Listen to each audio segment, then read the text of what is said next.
in consultation with individuals and peer groups. Lots of words.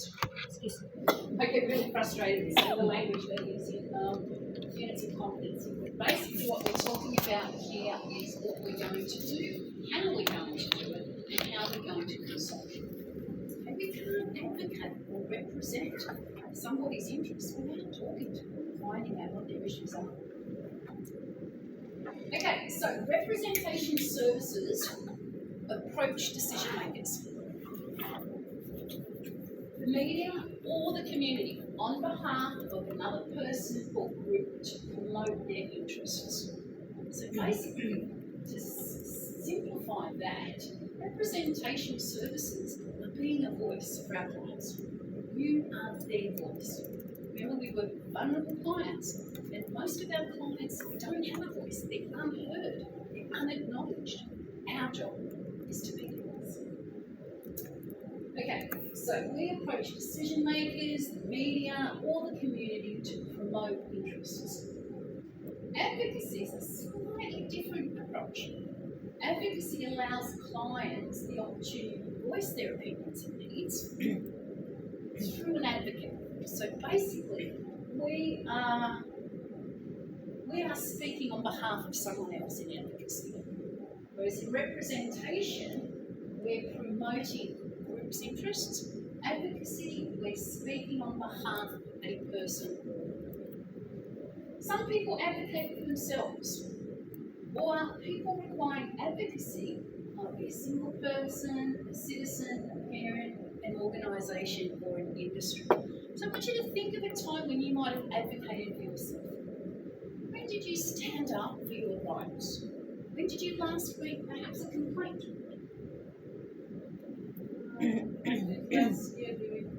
Okay, cool, good example. So you advocated for yourself because you had a complaint and you raised it.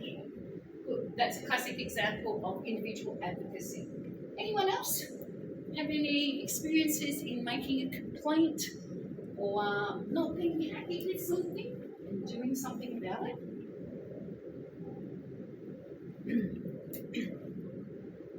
Well, as we work through it, you might find that we actually do have some examples. Okay, so representation and advocacy. Representation is about promoting the interests of the group. Advocacy is about being the voice for somebody else.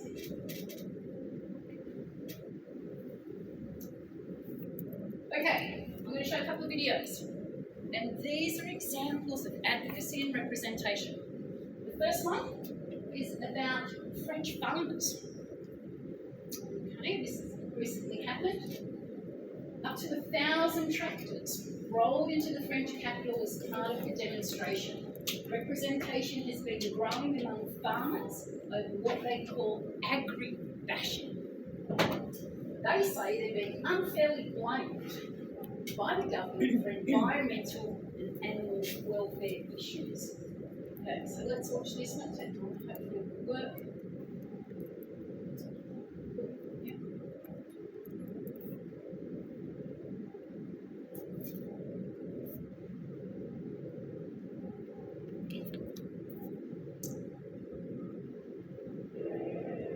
Swapping their fields for the highway, hundreds of French farmers drove their tractors to Paris.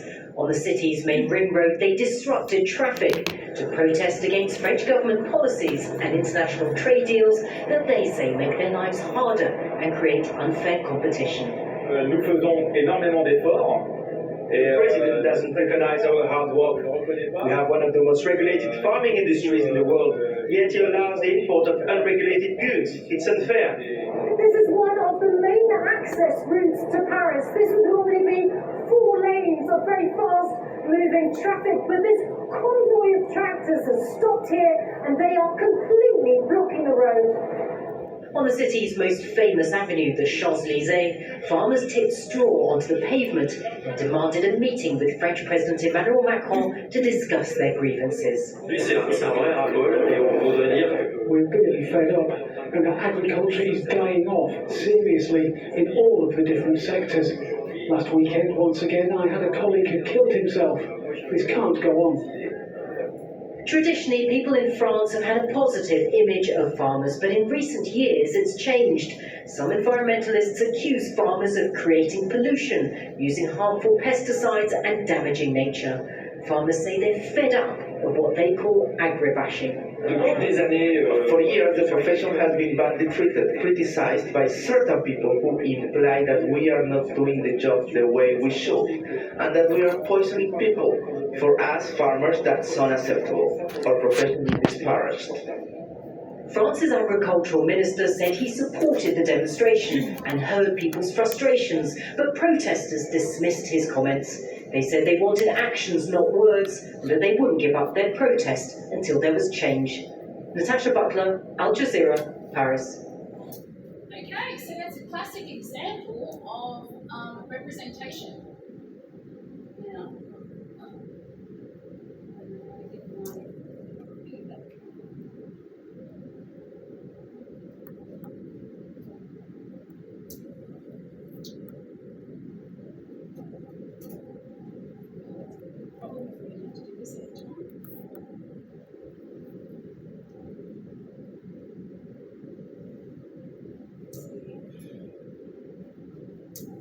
sorry, this system's a little bit unusual, and unfortunately, they don't actually have use manual. Alright, okay, sorry about that. Okay. Now, I'm going to show you this next one, even though I'm going to have to go through that process again. Has anyone ever heard of the Black Lives Matters movement? Yeah? Yeah, anyone else? Black Lives Matter? Okay, alright, so this shows what we can do when it comes to advocacy and representation. This started in the United States and it went across the world, including Australia. We had Black Lives Matters rallies in Sydney. So protesters of all ages, all races, all backgrounds showed up for these Black Lives Matter protests out of love for their fellow human beings. And it was based on George Floyd, which is a gentleman in America who was killed by police. Out of love for black people who've lost their skins because of their colour, lost their lives, sorry. So this explains how it started and what happened. Hopefully, this fits me in the heart, this one. Did someone say KFC? I don't care! I love it!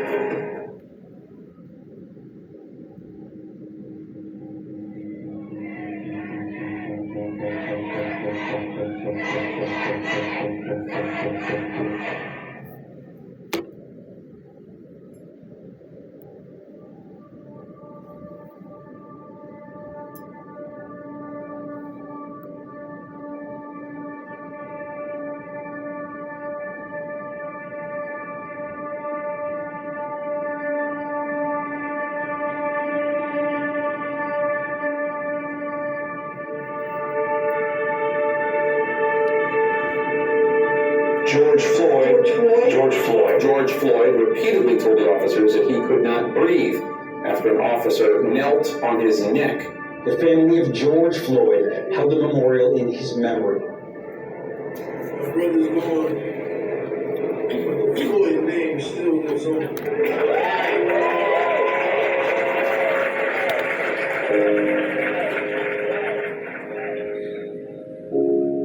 George Floyd, you are gone but not forgotten.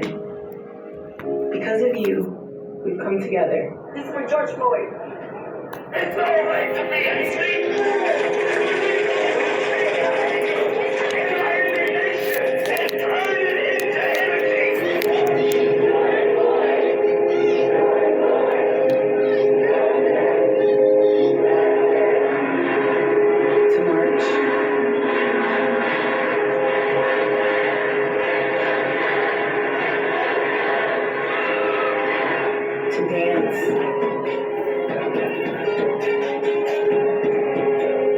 To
And let's get it right, man. Today is the day we're gonna stand up for our community, man.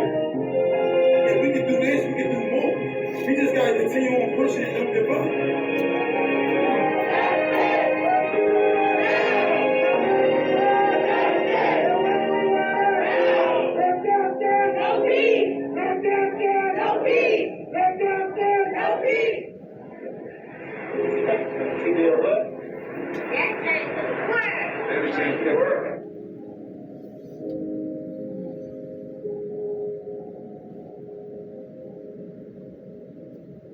Amazing, isn't it? You can do there, are you? Yeah, I get you. Okay, so that's an example of what advocacy and representation can do in 1 week. All of those, and all over the world, including Australia. But yeah, that kind of always gets me in the heart there. So that's an example of what we can do when we work together collectively. And I was involved in the rallies here as well, so I participated in this. Anyone ever been involved in a rally, protest, or anything like that? Not yet. Okay, the time will come, and you will. Because sometimes there's just something you feel really passionate about, and that's what you can do. And it's an amazing experience.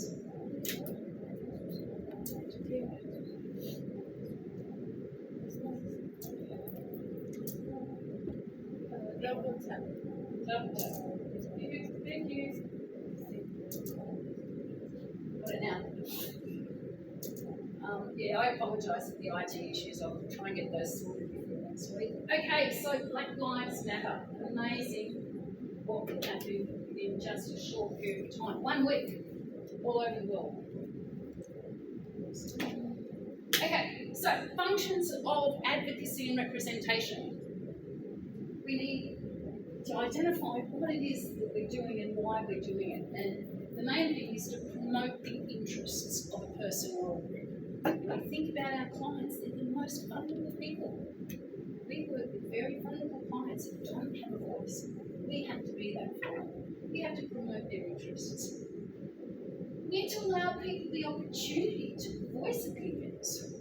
We're working with voiceless clients, they're not heard very often. So part of our role is not only to promote their interests, but allow them to talk, to identify what their issues, what their concerns are, what their opinions are, and how we can help them change things. Raising awareness of issues. Okay, now before Black Lives Mattered, there was a lot of deaths, okay, of Indigenous men in Australia and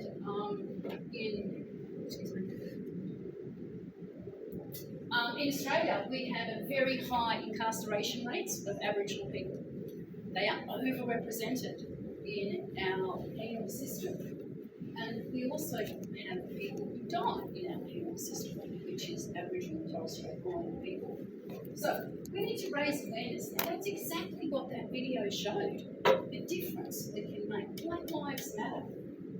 One person was killed in America, and it all started from there, and then it went across the world. As I said, I went to a demonstration down the road. I know and have friends who are in different states who also went. Okay, so it's by doing that, it raises awareness. If those protests didn't happen, if those demonstrations didn't happen in America, and consequently across the world, this awareness would have been quite low. A lot of people haven't even thought about it. When it's in your face, when it's on the media, when it's in the television, when you're part of it, awareness goes up. So, an advocate acts on behalf of a group or person and represents them as their person. So, you're talking for your clients.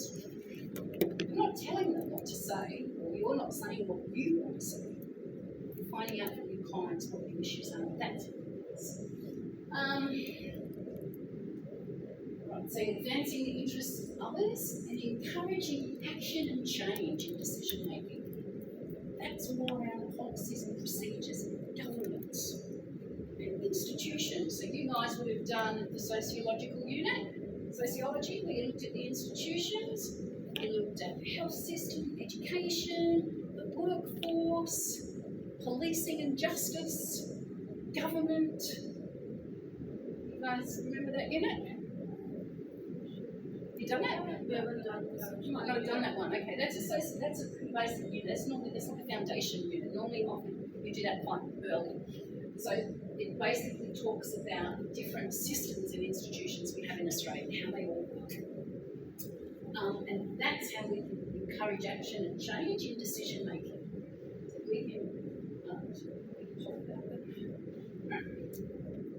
Okay, role and processes of representative. Now I use the acronym CSW for Community Services Worker, just so you know that way I don't have to spend lots of words on the slides. I don't like wordy slides. So CSWs, that's us, Community Service Workers. Okay, we're often required to represent the individuals or industry we work for. So if you're working in aged care, if you're working in disability, you might find you have to represent your organisation based on the industry area you're working in. So this representation may be within the sector or to the broader community or to decision-making groups or individuals. Okay, who do you think are the decision makers in Australia? Who makes the decisions about Australia and how we live and what we do and when we do it and how we do it? Pardon? I don't think. Parliament members? Yeah, the government. The government. They control everything we do. If we want change, they are the people we want to approach the decision makers. We're going to challenge them. We're going to question them. We're going to make representation to our local parliament. But these are the decision makers. Parliament, government. Okay, so community services workers need to establish their role and the processes of representation prior to beginning advocacy. So you need to know what you're going to do and how you're going to do it before you start. Make sense? Don't just jump in and do something without planning. I'm very much about planning. If you're planned, you are prepared. Preparation is the key. Okay, so we need to know what we're going to do and how we're going to do it before we even start. We need to do the plan. I've just got a bite-sick issue, so I've got to get back to this. Okay, so what's your role? Okay, keep in mind, you're a supervisor, you're a leader, you're a manager. You are speaking on behalf of your clients. So you need to promote and develop the interests of the industry you represent in public forums or presenting current research and ideas. Okay, so let's think about one part of our industry. Okay, let's go with aged care because that's quite simple and everyone relates to that. You're working in aged care. You want to develop and promote the interests of aged care. What might you want to advocate for? What do you know about working with older people? What are some of the issues they face?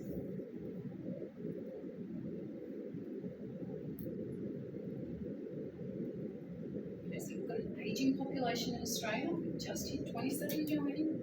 Our population's getting older and older and older. Most of the time, the only thing older people want to do is stay in their home for as long as possible. They don't want to go to the nursing home. They want to have choice. They want to live in their own home. So, if we're working in aged care, that's the industry. All right, we might identify that in public forums or through providing information and advice. So we talk about the benefits of older people staying in their own home instead of going to aged care facilities. Can anyone think of some of the benefits for the older person staying in their own home? Would you want to be put in an institution, an aged care facility? We still have a sense of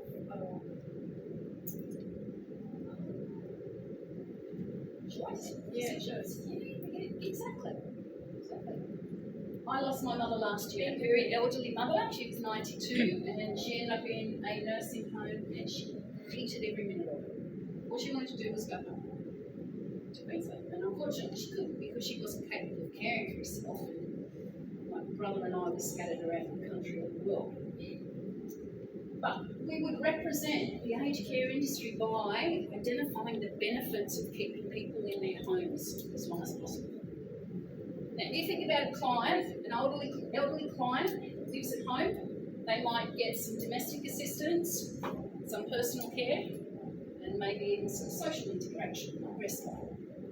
They're probably getting about 5 hours worth of care. And that allows them to stay at home and live independently. 5 hours of care versus 24/7 hours of care in a residential facility. Cost benefit. What's going to cost the most? 24. Aged care facility 24/7. So there's automatically a benefit financially, and that's what the government likes. They much prefer to keep people in their own home and pay less money, or have voluntary carers like family than have them in an aged care facility 24/7 care with registered nurses. So you've got to look at the benefits of what you're representing.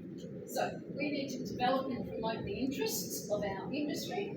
And we can do that in a variety of ways. Public forums, presenting research, social media.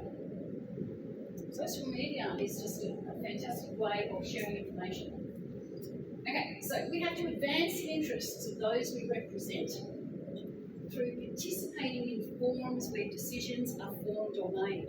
And where do the decisions come from? Who makes our decisions? Parliament, government, okay? So, quite often there's a lot of, the government will put out special reports and there'll be inquiries.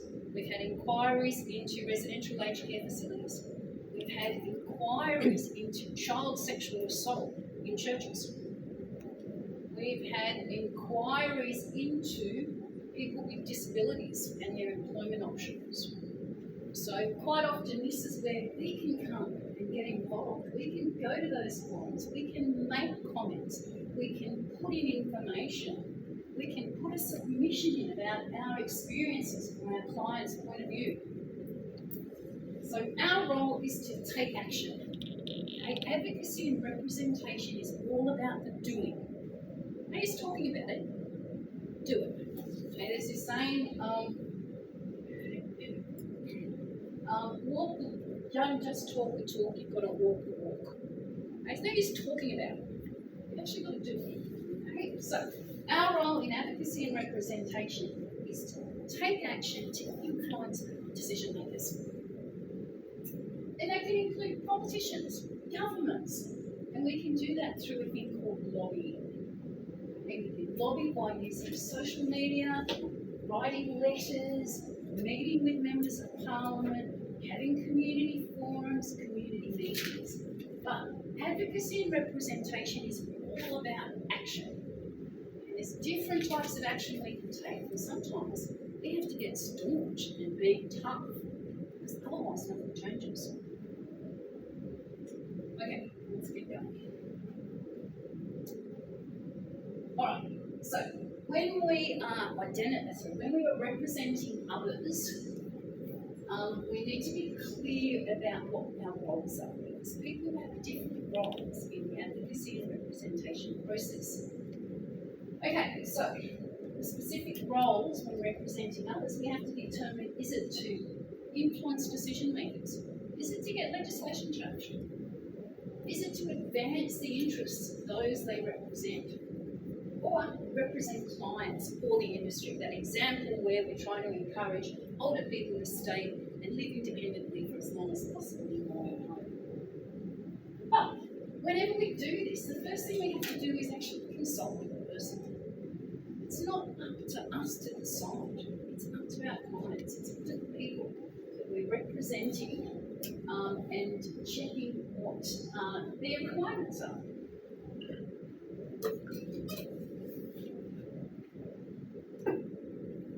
Okay, so when we talk about representation, there's a process, there's a steps to follow, and the first one is about consultation. I cannot emphasise how important that is. You need to talk to your clients and find out what their issues and needs are. You need to identify the roles and the process of representation. Identify key partnerships and alliances. And that's really important. That's basically who has similar goals to us. If you're working in aged care, your partnerships and alliances could be other aged care facilities and nursing homes. It could be health, because they are doing a lot of work with these older clients. Other partners might be, some kind of social and recreational outlet. It could be local government because it's Elders Week or Aged Care Week. So you're always looking at opportunities to partner and create alliances or friendships with other organisations. United we stand, divided we fall. And that about sums it up. And that classic example of that video with Black Lives Matter. How many people stood together around the world? That just shows you how powerful it can be. So we want to make sure we develop partnerships and alliances. We want to hang out with people who have similar ideas and views to us. The more, the merrier. The more we're united, the stronger we are. Individual people will fall over. As a group, we have a lot of power. This is what we're talking about. Part of the process is to negotiate goals, outcomes and actions. So we're going to negotiate with those that we're consulting. What are your goals? How are we going to know if we've achieved those goals? What are the outcomes and actions we have to do to get there? And then we need to agree on our actions and evaluate success. And I think from my experience in community services, we're really good at doing. When it comes to things like evaluation, that's where we tend to fall over. Okay, we get so excited about running a program or a service for clients, actively involved, do, and then we actually forget at the end to see if it actually worked. So evaluation is very important. Okay, it's a process that often gets forgotten in our sector. Okay, so consultation, identify roles and process, partnerships and alliances, negotiate goals, outcomes and actions, and then evaluation. Did it work? Okay, there's a number of conditions we have to have when we're doing representation as well. And one of them is authorisation, accountability and protocol. If you're working for an organisation, you just can't run out and do your own thing. You have to get approval. If you want to run a community awareness raising workshop, if you want to do a promotion on social media, like a radio ad, you actually have to get approval. You can't just run with it, okay? Even when you're the boss, even when you're the CEO, you have a board of management that you have to report to in a non-government organisation. And when I was in my last role, I always had to get approval from the management board for things that I wanted to do. I couldn't just go ahead and do it. I always had to get approval. We need to look at consultation and delegation. Who's doing the consultation? Who's delegating what roles? And we need to develop what's called an industry position. So if we think about aged care, industry position is that we try and keep older people in their own home for as long as possible. That's the position. Okay, then we could go on to promote the benefits of that choice, options, reduction in costs. As soon as you start talking about a reduction in money, it's going to cost less, the government will love it. They love saving money. So you need to develop your industry position. You have to identify existing community structures, systems, networks, and processes. One of the things you should be doing when you first start in a community services role is find out what's available in your community, what services are available locally. Because quite often you will refer your clients to these services. If you don't know what's out there, if you don't know what services are available, you're not going to be able to support clients. Most local governments have a list of all the different community services. Okay? You might find you get something. I got something in the mail just the other day from my local member of parliament. It was a fridge magnet, and it had a list of all the services relevant in aged care and contact numbers. Stick it on the fridge, you've got it there in your head. So you need to know what is in your area.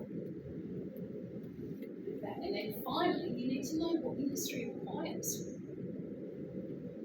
When you think of that example of aged care, they think of those in residential aged care facilities. The ratio of staff is very different. There's no set ratio. There's very few registered nurses in aged care facilities now because it's done by care workers and support workers. So you need to be aware of what your industry requires. Okay, so the conditions. Now, very great saying, yes, we're going to advocate, we're going to represent, we're going to argue the point, we're going to be our voice for our client. But we need staff to do that. And the first thing is resources. You can't represent or do advocacy without resources. What kind of resources might we need?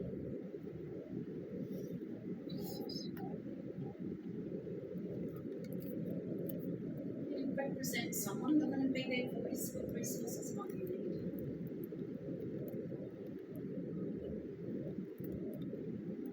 You're going to do a social media campaign to promote understanding of drug and alcohol abuse in the community. And posters, good, excellent. Articles. If it's a social media campaign, what are you going to need?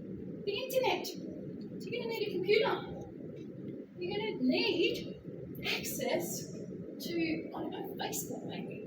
You might put something up on Facebook. But the other resources we can never forget is us, staff. We don't have staff. We've got nothing. So when we talk about resources, there's lots of different types of resources. People is one of them, but also those things like internet, posters, a printer, copier, a desk, a telephone, all of those things. Okay, so when we're looking at conditions, we need to look at the scope, scale, and parameters. There's this thing called project scope, and it kind of is the framework. This is what we need to do, and it fits within this box. Sometimes we get project creep, which means, okay, this is what we've agreed to do, but suddenly we're doing a little bit extra. We're creeping, and then we're going to do this as well, and then we're going to do that as well, and then we're going to do this as well, and then suddenly we can't do any of it. Because we've overextended ourselves. Okay, so we need to consider the scope. And it needs to be realistic. The scale. Are we operating big or small? Are we operating in the community, the state, the country? Black Lives Matter. What happened? Worldwide. So we need to think about the scale and the parameters. Then we have this thing called a TOR, Terms of Reference. The Terms of Reference is basically code of conduct. It's what you agreed to do in your advocacy or representation. Okay, so you have to have a framework from which to operate, otherwise it becomes too unmanageable, unworldly, and becomes unmanageable.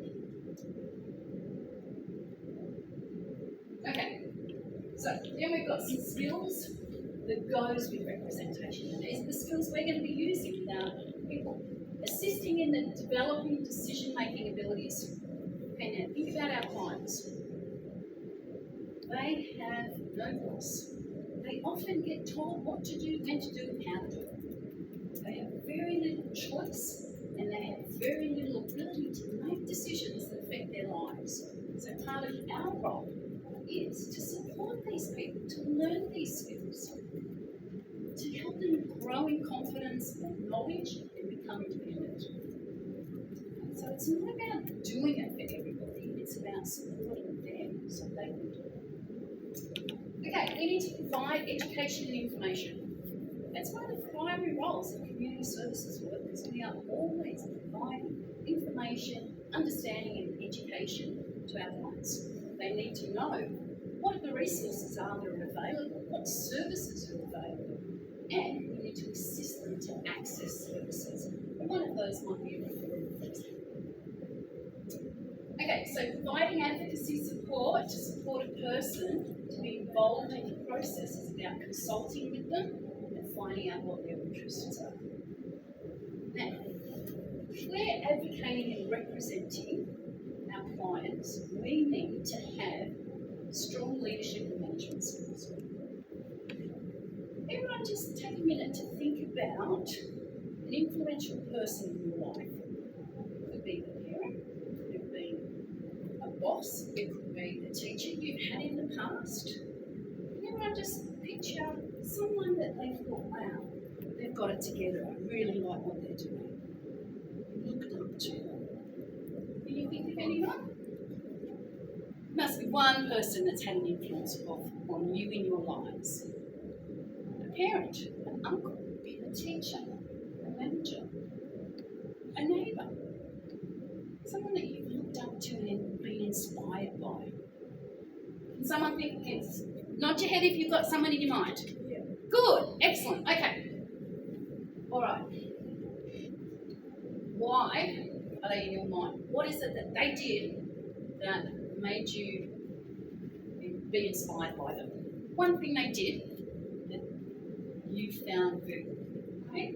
Talk about other leaders and managers, someone that you've looked up to. What is one thing that they've done that you're inspired by? What did they do well? Helping what? Helping people. Okay, good. So you're inspired by that. Excellent. Okay, anyone else got any examples?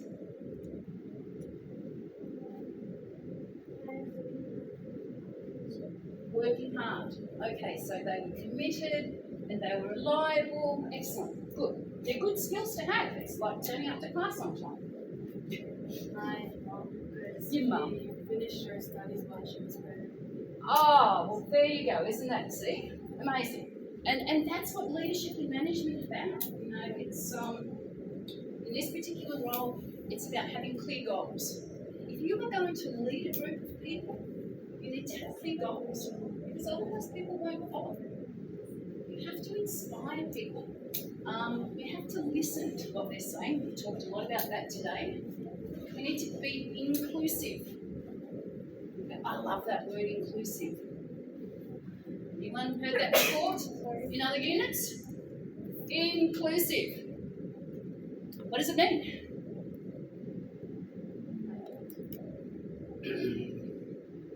You're bringing everyone in. Okay? Simple. Inclusive is bringing everybody together. Exclusive? What's that? Out the door. This over here, person there, person down there. Alright, so for us, being inclusive is very important. We want to include everybody. Now, some people don't want to be included. That's okay. The difference is we are giving them the choice and option. That's what our clients want. They want a choice. They want to be able to make decisions that affect their lives. Not have someone else do it. So, inclusive. We need to show respect and make informed decisions. Okay, so whenever we make decisions in the workplace, we have to know why we made that decision.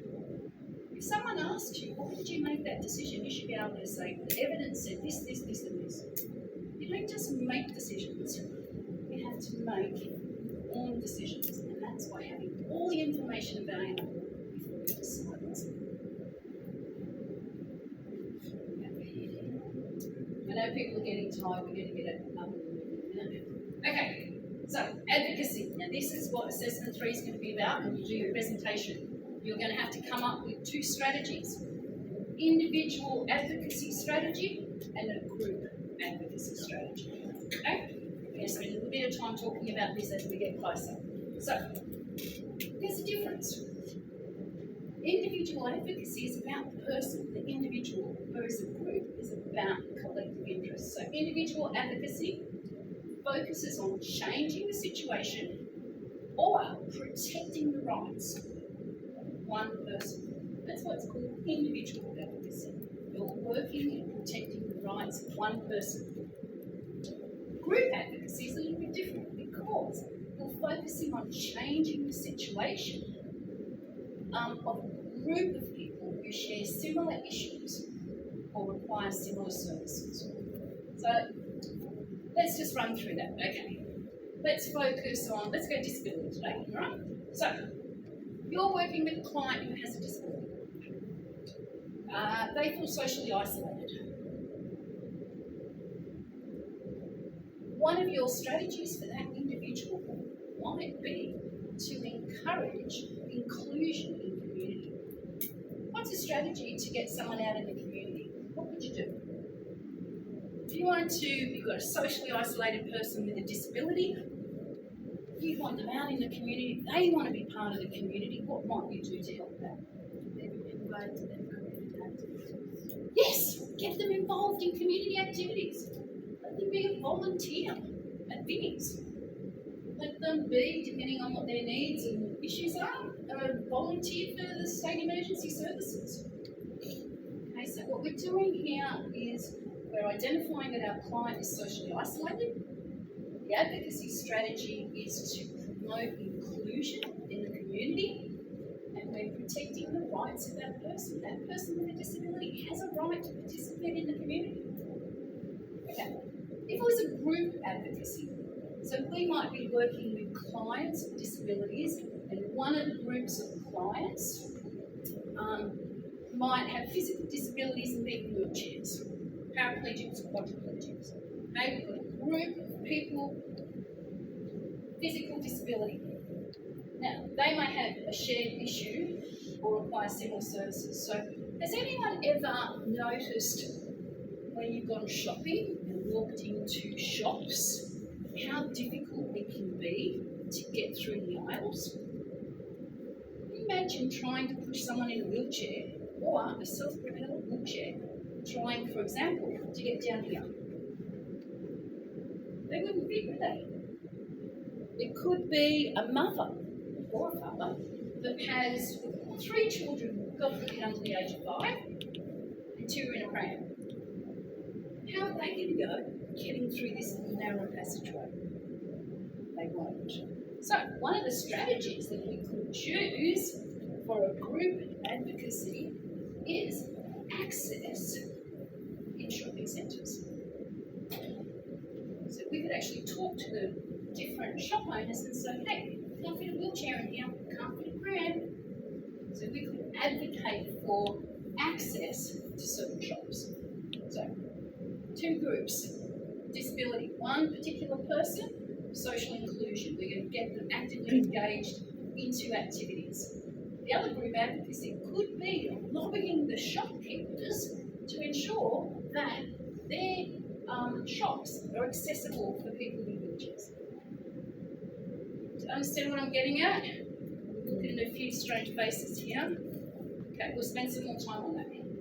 Let's see how there's 2 different strategies there. There's the individual and there's the group.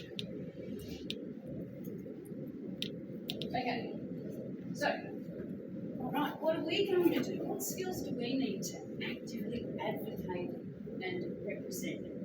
Okay, we've already identified communication is so important. Okay, so we need communication skills.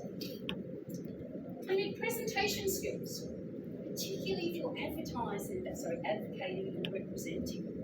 You are going to have to often stand up in front of a large group and present something. If you're running a community awareness program around drugs and alcohol, you might be the person standing up in front of the community group talking about it. So presentation skills are very important. You need to be able to negotiate. We've got a few activities around negotiation. And when it comes to negotiation, you want to kind of win-win, where everybody's satisfied with the outcome. Okay? It's not all about someone gets their needs met and nobody else gets their needs met. It's about a win-win situation, negotiating something that's agreeable to all parties. We talked about consultation. You cannot do advocacy or representation without actually talking to the people. You need to consult them. Cultural awareness. It's one of those transferable skills. Doesn't matter whether you work on a factory floor, in a shop, or you're working with community services clients. You need to be culturally aware. And then finally, as I mentioned, the importance of developing relationships, partnerships, networking. So lots of skills that we need. And these are high-level skills. Alright. I'd like to be able to make this easy, but it's not going to be. Okay, what is advocacy? Let's follow up with a few videos.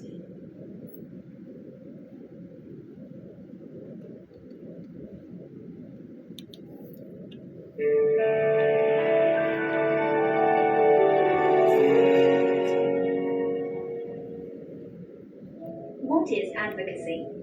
Advocacy helps people to speak up and get involved when decisions are being made about their life. Sometimes, people need some help to make choices and say what they want. Advocates are there to be on your side to help you express your views, preferences, and choices. Advocacy is based on the belief that you are the best person to make decisions about your life. Advocates are not there to tell you what to do, make decisions, or even give you advice. They are there to be on your side and walk with you through decision-making processes. It often involves listening, self-advocacy, practical support like attending meetings, challenging decisions, accessing information, understanding information, accessing services, participating in communities, challenging discrimination, making and communicating choices, protecting human rights, supportive decision-making, but is always about promoting a person's wishes, feelings, aspirations, and preferences. Kate Mercer Training is a national organisation that provides training and support to advocates and advocacy services. Get in touch to find out more. Okay. I used to work with Kate Mercer many years ago. Alright, I don't think I'm going to be able to easily go back to where I was. Why can't, does anyone know enough to explain how I can get back to my PowerPoint without having to go back to the beginning?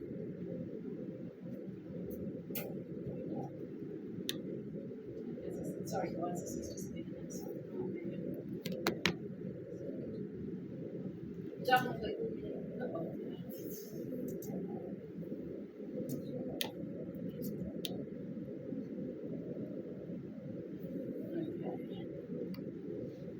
Right, let's go into this one. What is self-advocacy?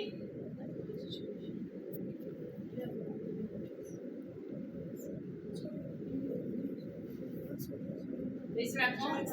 Lunchtime cravings kicking in. Relief nicotine cravings fast with Nicorette Quick Mist. Give more power to your willpower. Self-advocacy means to speak out. Speaking up for your rights, no matter what the issue or the concern is. To speak for oneself and speak for others. I have my own voice. I speak up for myself. Standing up for your rights and not relying on staff or your support staff to make decisions for you. The ability to be independent, live your life to its fullest extent. We took issues like we'll work, we'll pay.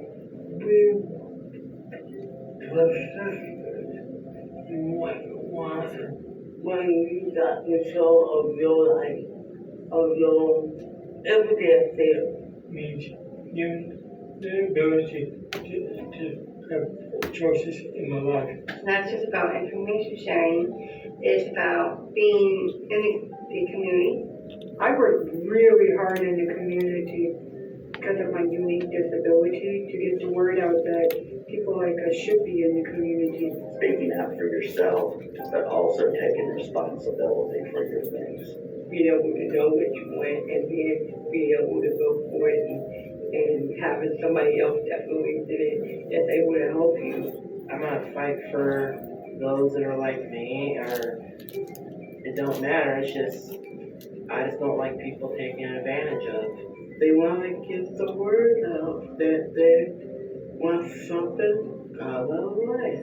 As much as everybody tries to help people with various kinds of disabilities, we're the ones who really know what we need. For years, the voices of people with intellectual disability were never heard. Decisions were made for them. If it doesn't come from us, it comes from people who don't have an intellectual disability and they don't actually have the experience to talk about it. Basically, the message does more. Well, they don't know as well as we do what we want them to do. Other people will decide what you will do. If you are not at the table, you don't know what the people are going to decide. a part of being a social advocate is to get out there and start networking. And if you don't know how to do that, you should go and ask a self-advocate person that knows how to do it, and they'll help you. There's tons of barriers out there, but as you know what barriers are the biggest, I think. The biggest thing is being included in the community with society, and it's inclusion within college, school. We came out here to learn from y'all anyway, and that's what we want people to understand. When we need help and all that from y'all, that's what we want. I like to be out, helping people, and to teach people. I learned to speak up, and not be ashamed of who I am. Just like the civil rights movement before us, we try to do things to help people speak out for what they want and do what they believe in. We just wanted to let everybody know just because you have a disability doesn't mean you're less than, or you don't know, or you're not committed to something. We need a voice. We need to get people to listen. It's really important that we speak up and tell people what is wrong in this world, and so that we can make it better and we can make a change. Okay, self-advocacy, lovely. And it kind of just reinforces exactly what we just started talking about. And how important it is to consult, to actually ask people what their issues and needs are instead of making decisions for them.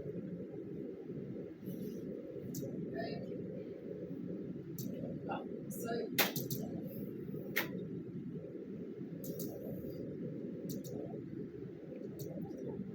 what we're going to start doing is thinking about our assessments.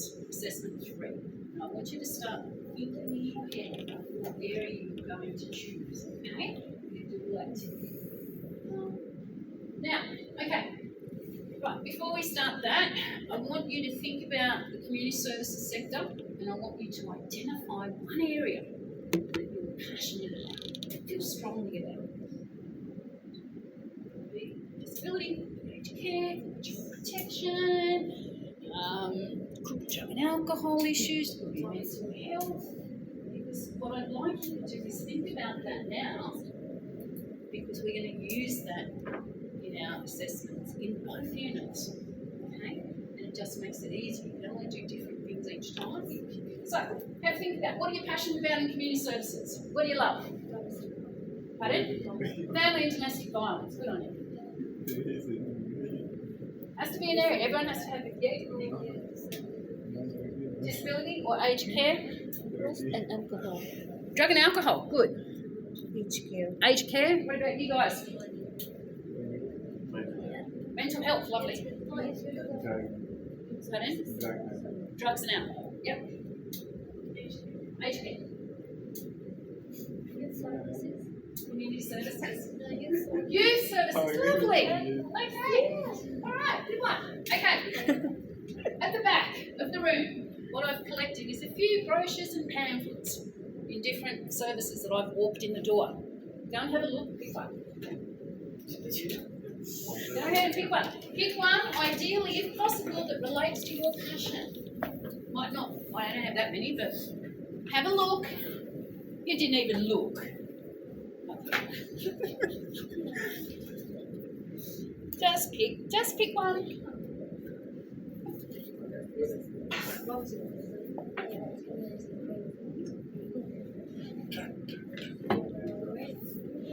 You might not be able to find your passion if not for something else. Once you've done that, go and sit down and read it. Always wondering.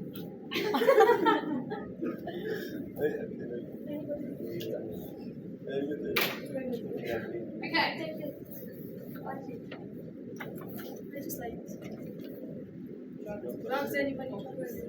Yeah.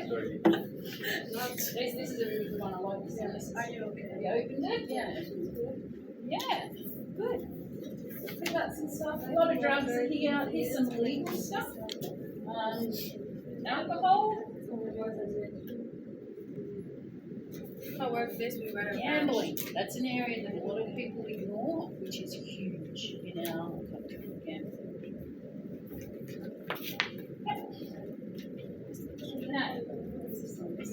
Oh yeah, it's debt, financial debt. What does it want?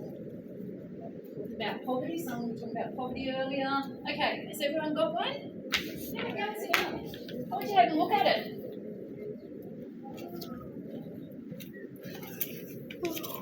Have a look at your flyer.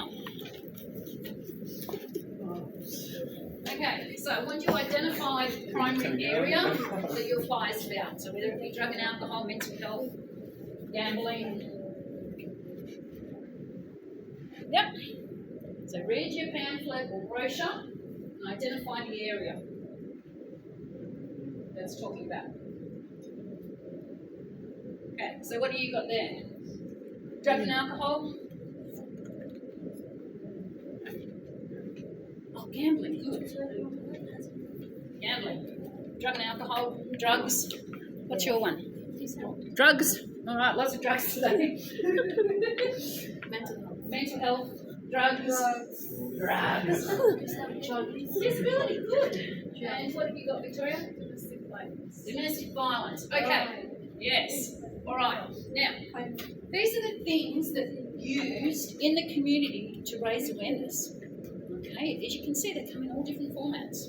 Now, this one talks about different languages, which is really important, particularly looking at what community you're working with. Okay, so looking at your flyer, and this might not be the area you choose, I'm just trying to get you thinking about it now. Okay,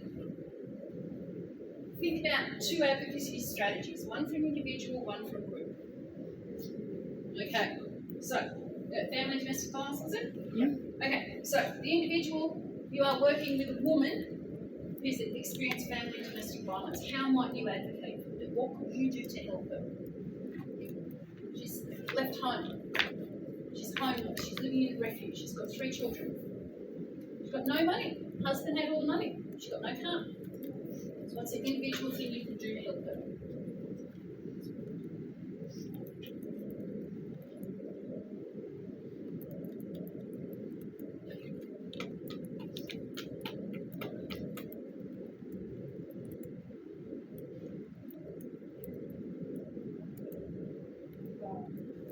Yeah, okay. So you've got a woman, she's got 3 children, she's homeless, she's got no financial security. What's one thing you could do to advocate for her needs?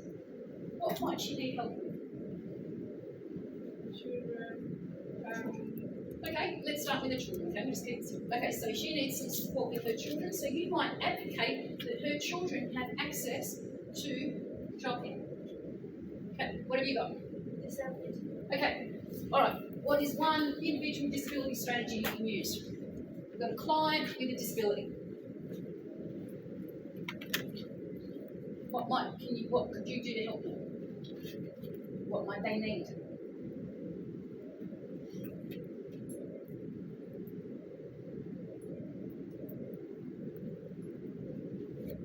They're socially excluded.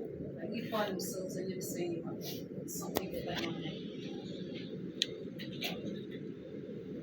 They feel excluded, we want to bring them in and include them. Yeah. So one strategy might be to ensure that they go to a social group once a week. Okay, that's an individual strategy. Okay, this is going to take for ages, so we're not going to go through every single person, but I want you to think of the difference between individual and group. Okay, now if you keep the same theme, it's easier.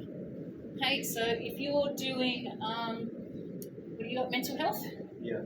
Okay, so for a client who has a mental health issue, one of the things might be that they're living in poverty. You know, they haven't got an income because they're unemployed because of their mental health issues.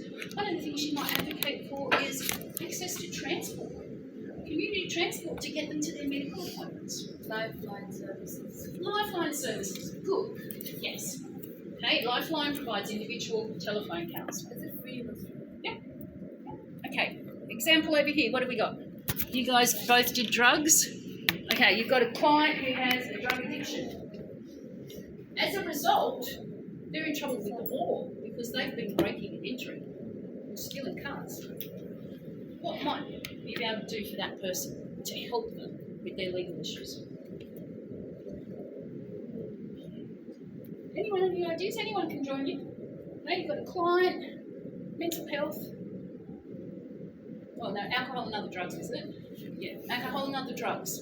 Okay, they've got an addiction, they're stealing to feed their addiction. What might you be able to do to help them? What advocacy strategy would you use?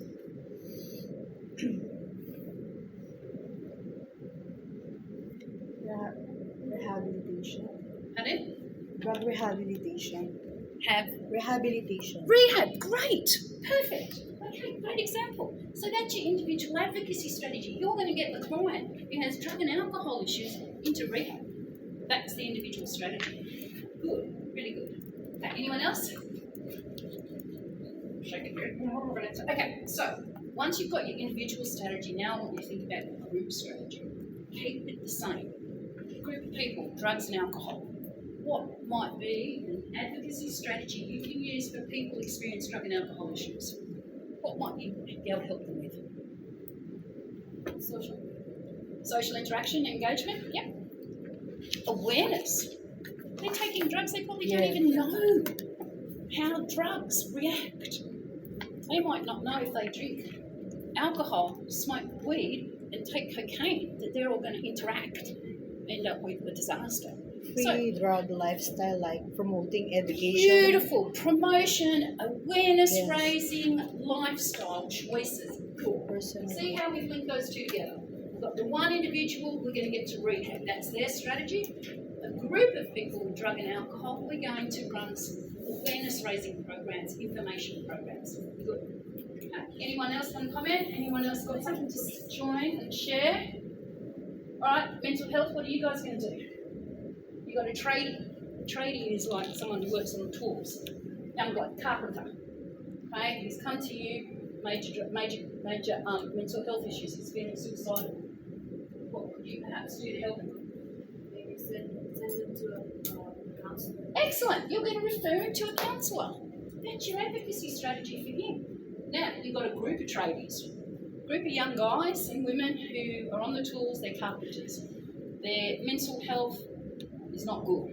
Okay, they're out partying all night, trying to get up and go to work. Okay, what could you do to help that group? What advocacy strategy could you use with that group?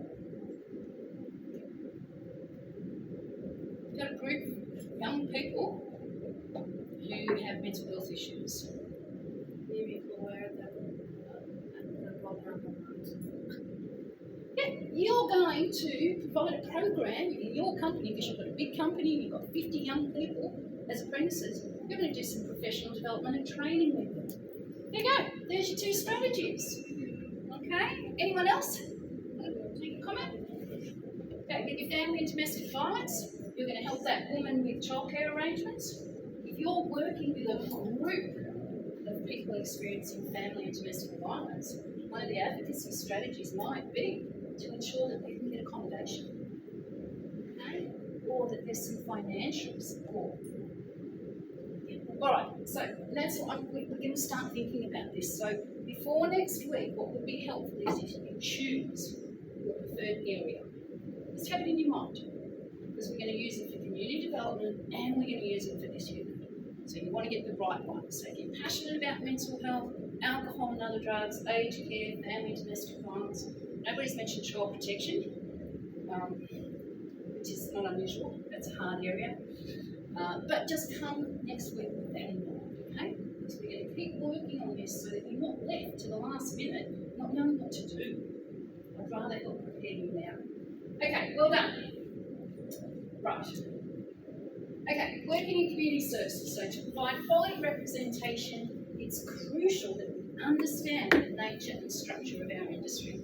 Remember what I said before, that it's really important to know what services are available in your community.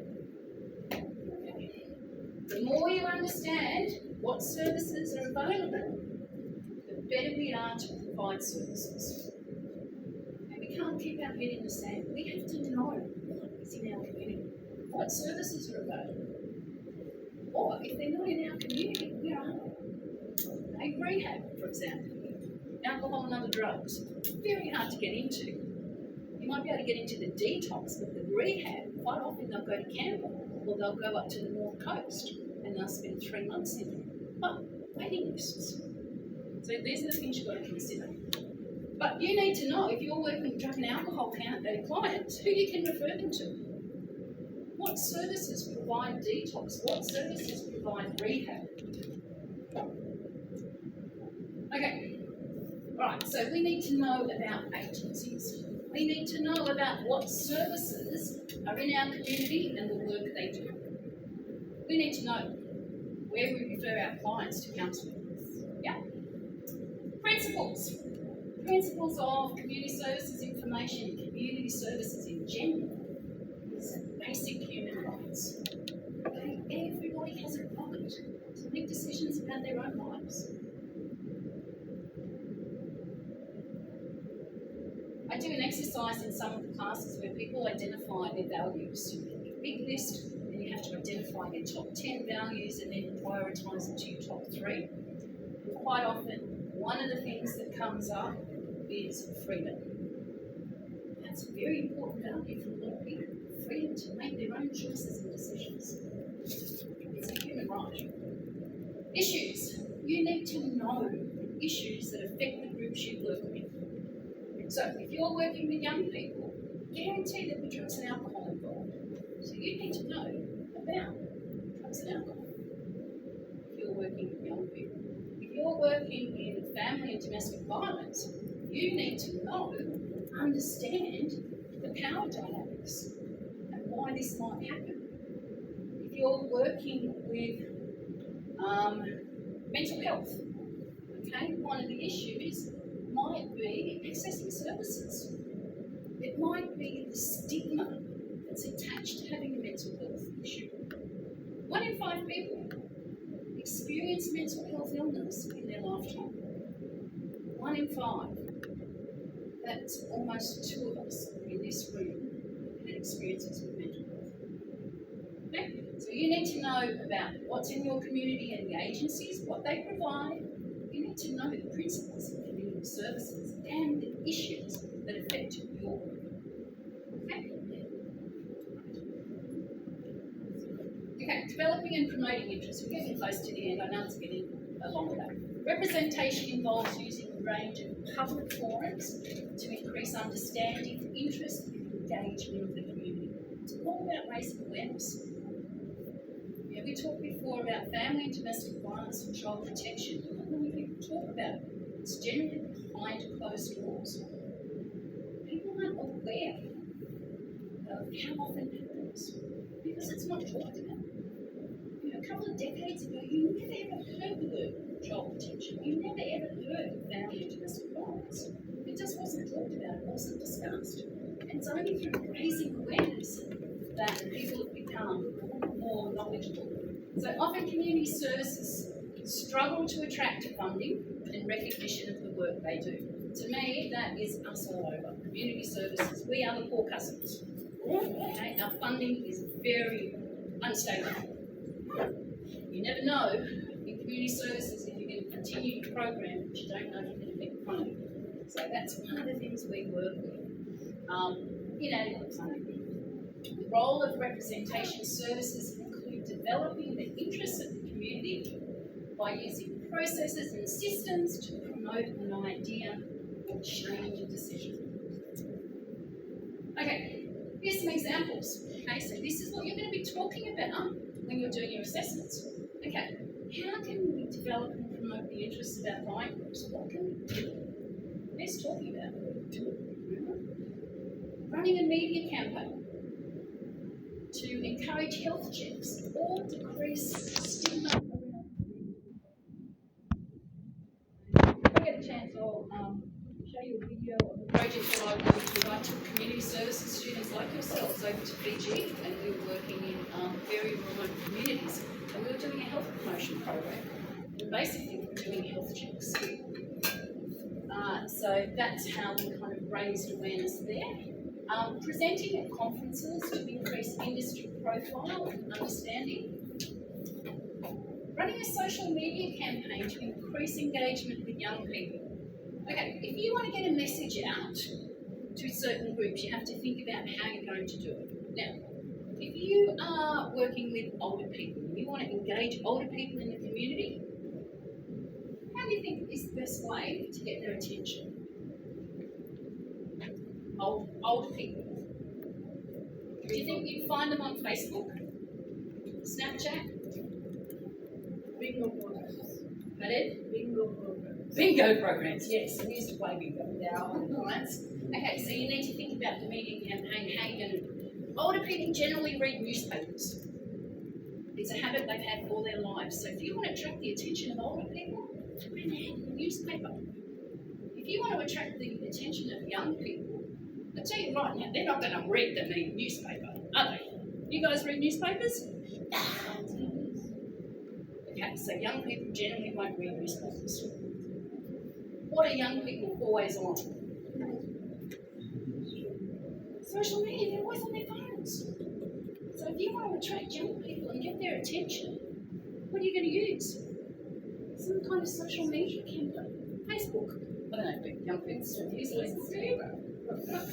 But you need to think about your audience and how you're going to engage them. It's no use putting something on Facebook for older people. You're not going to look at it. It's no use advertising a program for young people in the paper because it's very unlikely they'll read it. So you need to make sure you use the right strategy. And I talked about participating in networking meetings. So quite often when you're working in industry, they have what they call interagency meetings. So if you're in a community, all the community service providers come together, generally once a month, for an hour or two meeting, face-to-face or online. And that's an opportunity for all of the agencies to tell you what's happening. Feedback. Then you get a lot of information. And that's how you develop those partnerships, relationships. Okay, forums. The community services worker advocating for a community group can advance the interests of that group by participating in forums where decisions are made. We need to get to the decision makers, the government. They are the ones that make the policies, the procedures, the legislation.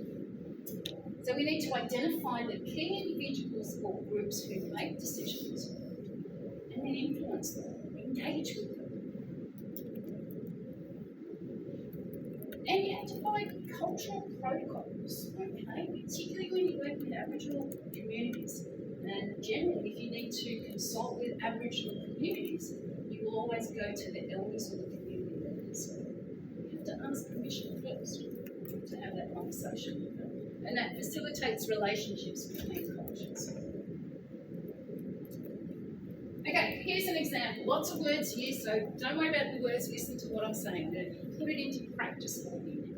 Okay, so this is about identifying roles, processes and conditions. So Sally has just been successful in securing an advocacy role in a local service that provides emergency relief, referral, parenting, youth and legal services to Aboriginal and Torres Strait Islander community. Sally has no previous experience as an advocate and is unsure of how she's going to go about her role. So she identifies the role, the processes and conditions of representation by consulting with key people. The word again, consultation. She begins by asking her manager to identify key community leaders for her to meet. So she's like,